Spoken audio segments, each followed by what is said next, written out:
way I describe it to people when they ask is it was the most, beautiful and intense and mind-altering experience that I've had of my life. I've noticed now, since that moment, I've approached situations differently, the way you think about things in your life and the way you prioritize things. I think, that obviously has begun, that thought process. But also just, the opportunity that I had to be there, with my wife and, to be, to help her in any way, as much as helpless as you feel in that moment as the husband, and the father. It's, it was definitely a rewarding experience for me, and to be there for, for the baby and for her. And, it was nerve-wracking from a football standpoint, because I was, sitting there outside the OR, on my iPad watching the game and feeling a little helpless in that regard too.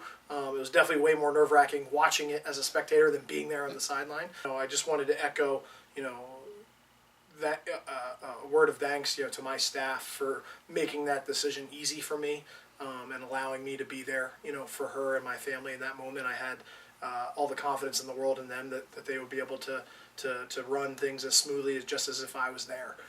So a big appreciation to those guys. For us, it was, I think, a lot of self-inflicted wounds on defense and special teams. Defense, a couple of really bad run fits that led to some big plays, obviously, in the run game, and a missed tackle that led to a big play in the passing game. And also, we didn't do a good job on special teams of winning the field position battle. They were able to down a few punts inside the 10, one inside the 5-yard line. We fumbled the ball 3 times on special teams and lost 2 of them. And in the first 3 quarters, Southern Connecticut was able to start 4 drives inside our 30-yard line. They came away with 2 touchdowns and a field goal out of those 4 drives. So you're talking 17 points that are on the board there due to a short field. And I think if we can limit some of those controllable errors on our part, we're going to be in every football game, every weekend. So I think, that was disappointing to see how a lot of it was just us shooting ourselves in the foot. Offensively, we did a really good job through the air. I mean, Matt, the 2 interceptions are kind of forced throws where we're behind and we're trying to, kind of force the issue. One was a scramble play. One was, towards the end of the game where, we've just got to try to chuck it up there and see if we can make something happen. But we started, really well. We drove down the field and, threw a touchdown to Andrew Jamil, who had a big game again for us. And again, Matt just continues to impress me as a leader and as on and off the field. So I thought he played a really solid football game for us.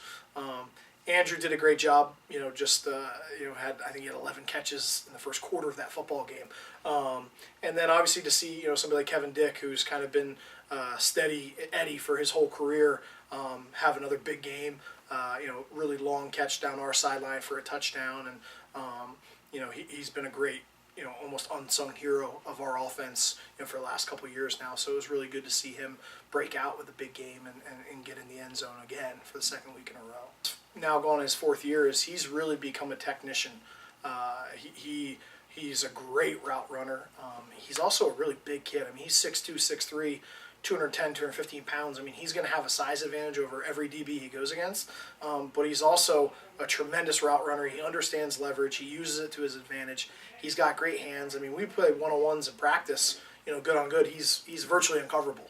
When you start to incorporate, his ability to use his frame and to go up and get the football. I mean, he's a tough cover for any DB. So, he does a great job blocking. He does all the little things that we've ever asked any receiver to do. He does them at a really high level.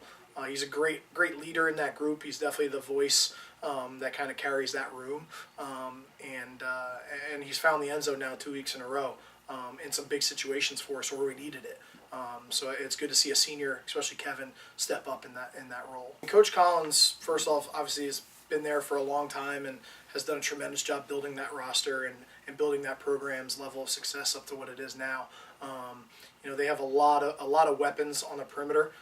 They got a lot of length in their wide receiver group. I mean, they're going to roll out 3 or 4 6'3" plus wide receivers on Saturday.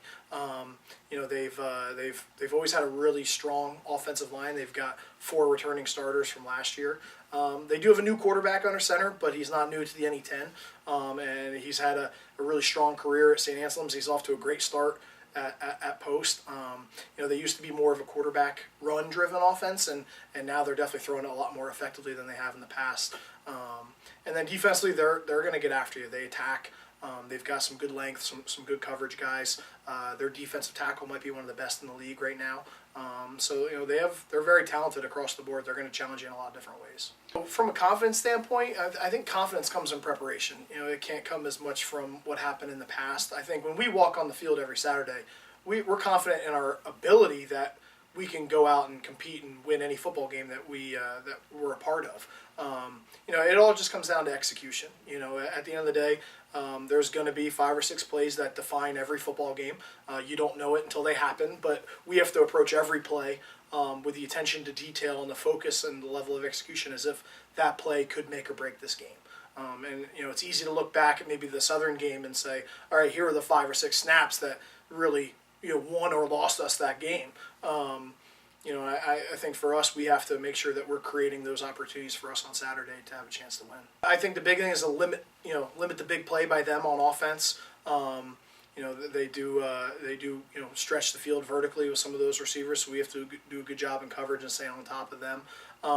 We've got to create some turnovers and limit turnovers, especially winning the field position battle on special teams. We can't turn that ball over. We have to be able to flip the field on them and keep them backed up as much as we can so they have the long field in front of them.